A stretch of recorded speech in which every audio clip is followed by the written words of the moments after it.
Karimnagar, Medak, Adilabad and అలాగే నిజామాబాద్ నియోజకవర్గం నుండి ఉపాధ్యాయ ఎమ్మెల్సీ అభ్యర్థిగా పోటీ చేస్తున్నారు. 30 ఏళ్ల సుదీర్ఘ అనుభవం ఉంది విద్యారంగంలో. ఎందుకు ఇంత డ్రాస్టిక్‌గా విద్యారంగం నుండి ప్రజాక్షేత్రంలోకి వెళ్ళాలనుకుంటున్నారు? ఎందుకు వెళ్ళకూడదా? అంటే ఒక కారణం, ఒక మోటో ఉంటది, ఒక ఇన్స్పిరేషన్ ఉంటది. ఉంది ఖచ్చితంగా, వెరీ స్పెసిఫిక్ మోటో ఉంది. విద్యారంగం అంటే ఇప్పుడున్నటువంటి పరిస్థితుల్లో మనం ఆలోచిస్తే అటు government, private and corporate. So government రంగంలో విద్యని పూర్తిగా నెగ్లెక్ట్ చేయబడుతుంది.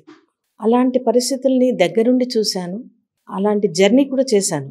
30 సంవత్సరాలు సుదీర్ఘంగా ఈ వ్యవస్థలో పనిచేశాను కాబట్టి, విద్యారంగంలో పనిచేశాను కాబట్టి అందులో ఉన్నటువంటి లోటుపాట్లు బాగా తెలుసుకుని, ఎస్పెషల్గా మనం ఆలోచించినట్లయితే ఇప్పుడు మనకి విద్యారంగము ఎలా ఉందంటే గవర్నమెంట్ నుంచి ఒక వ్యవస్థ కనిపిస్తుంది, ప్రైవేట్ అండ్ కార్పొరేట్ ఇది ఒక వ్యవస్థలా కనిపిస్తుంది.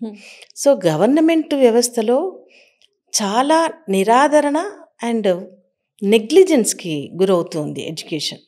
సో దానిని దృష్టిలో పెట్టుకొని మనకి తోచింది మనం తప్పనిసరిగా, తోచింది కూడా కాదు, చూస్తున్నది ఏదైతే మనం ఎక్స్పీరియన్స్ చేశామో, ఏదైతే మనము మన జర్నీలో చూసామో, ఇప్పుడు ఇంకా చూస్తూనే ఉన్నామో, దానిని ఒక వేదిక ద్వారా మన పెద్దలకు వినిపించి ఒక పరిష్కారాన్ని చూసుకోవాలి, వెతుక్కోవాలి. ఈ నిరాదరణకి గురవుతున్నటువంటి వ్యవస్థను, అంటే ఆల్మోస్ట్ గవర్నమెంట్ ఎడ్యుకేషన్ ఎలా ఉంది అంటే వెంటిలేటర్ పైన ఉంది. చాలా దయనీయంగా ఉందని చెప్పొచ్చు ఒక రకంగా చెప్పాలంటే. మీరు అన్నట్టు సో ఎందుకు, వాట్ ఆర్ ద రీజన్స్ అని మీరు అనుకుంటున్నారు? రీజన్స్ అంటే అందరికీ తెలిసిందేనండి. ఈ రోజున మనం చూస్తున్నాము, ప్రతి ఒక్కరూ ప్రైవేట్ కాలేజీలకు వెళ్ళాలి, కార్పొరేట్ కాలేజీలకు వెళ్ళాలి అని చెప్పేసి అని చూస్తున్నారు. ఎందుకు అంటే అక్కడ ఉన్నటువంటి అట్రాక్షన్స్ అలా ఉన్నాయి. Infrastructure, facilities. మరి అదే ఇన్ఫ్రాస్ట్రక్చరు, అదే ఫెసిలిటీ గవర్నమెంట్ స్కూల్స్లో కానీ గవర్నమెంట్ కాలేజెస్లో కానీ లేకపోవటం అనేది చాలా శోచనీయం. గవర్నమెంట్ చేతిలో ఉంది ప్రతిదీ. మరి అలాంటిది ఈ రోజున పూర్తిగా నెగ్లిజెన్స్కి గురవుతుంది. సో విద్య అనేది చాలా గొప్ప విషయం. విద్య ఉంటే భవిష్యత్తు ఉంటుంది.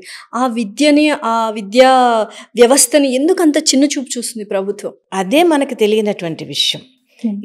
ఎవరి కోసం దీనిని ఇంత నిరాదరణకు గురి చేస్తున్నారు, ఎవరిని సపోర్ట్ చేస్తున్నారు, ఎవరి కోసం ఈ విద్యని ఇంత నిరాదరణకు గురి చేస్తున్నారు అనేది ఒక పెద్ద ప్రశ్న ఈ రోజున.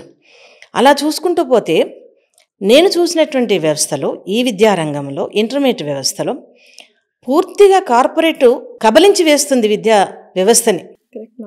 నేను ఇప్పుడే మీకు చెప్పాను, వెంటిలేటర్ పైన ఉంది. ఫర్ ఎగ్జాంపుల్ మీరు తీసుకోండి, 404 గవర్నమెంట్ కాలేజెస్ ఉన్నాయి అండ్ ఇందులో స్టాఫ్ ఉన్నారు, మౌలిక సదుపాయాలు కూడా లేవు కొన్ని చోట్లయితే. మొన్న రీసెంట్గా నేను ఒక కాలేజీకి వెళ్ళాను. ఇంకా నేను ఈ వ్యవస్థలోకి ఎంటర్ కాకముందు, ఈ ఎమ్మెల్సీగా నేను నిర్ణయించుకొని రాకముందు జస్ట్ ఒక కాలేజీకి వెళ్ళాను. వెళ్ళి అక్కడ మాట్లాడుతూ ఆ ప్రిన్సిపల్ని, నేను వాష్రూమ్కి వెళ్ళాలమ్మా అని అడిగితే ఆవిడ ముఖం అంతా చాలా చిన్నపోయింది. ఏంటండి నేను వాష్రూమ్కి వెళ్ళాలని అడుగుతున్నాను అంటే ఆవిడ, మేడం మాకు వాష్రూమ్ లేదన్నారు.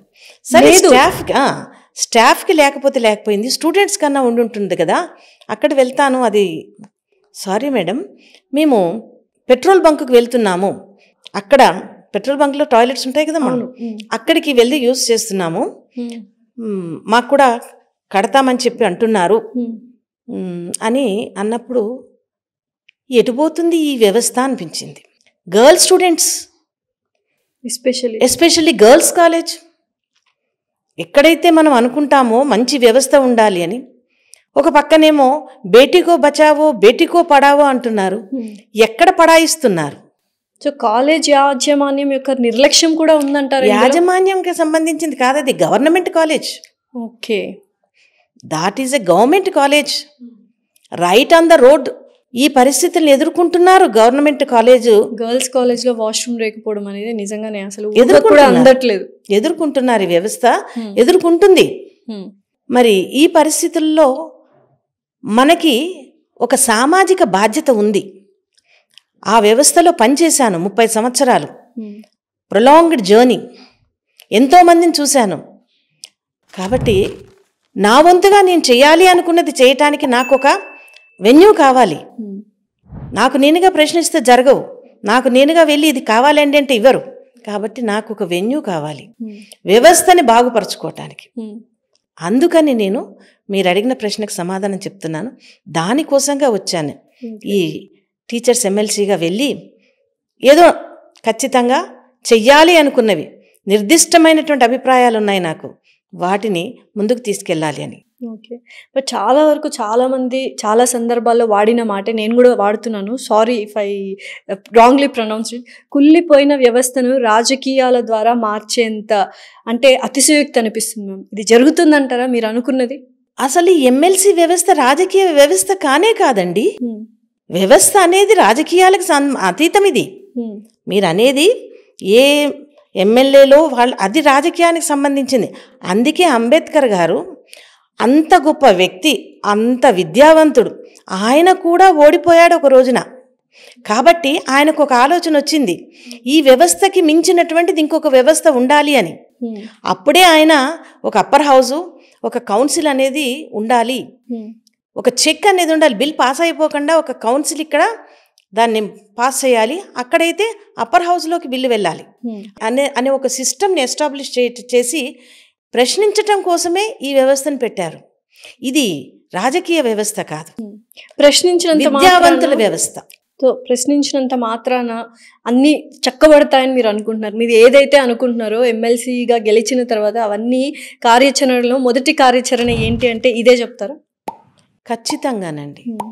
ఎందుకంటే మొదటి కార్యాచరణ ఒకటి, ఫస్ట్ కాలేజీలని సంరక్షించుకోవాలి, వ్యవస్థని సంరక్షించాలి.